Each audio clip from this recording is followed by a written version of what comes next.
Wanted to give you a brief overview on our Torxz bars and kind of go through a little bit about all of our traction bars work. These are installed here on a 2024 Super Duty. They're going to fit all 17 and up Super Duties with this kick down in the frame. Same bars fit the short beds and the long beds.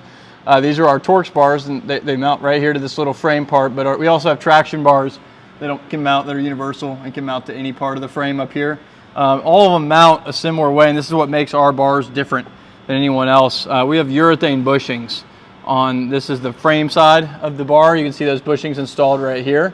And so we're setting preload and have a bushing on both sides of this bar so that any hard jolts or through the rear end, we're still controlling that axle wrap, but we're stopping the vibration from coming through directly into the frame rail. And then same down here on the lower side, which is back here. Here's the bushing group that go in there.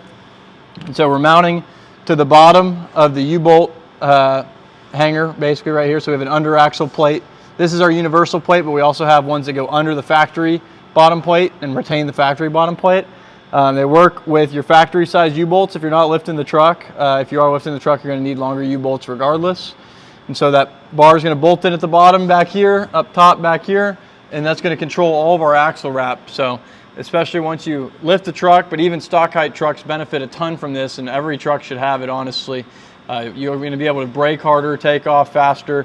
You're not going to have this pinion angle right here just moving as you hit the gas or drag the brakes, where you can watch this whole rear axle move. So we're controlling that. That also lets us do some things with the leaf springs. We remove the traction control leaf from underneath here since it's not necessary anymore. Soften up the ride a little bit in the rear without giving up a bunch of payload. But yeah, that's pretty much the bulk of all of our traction control systems. Recommended for every single solid rear axle truck that's on leaf springs. Just super important part of making the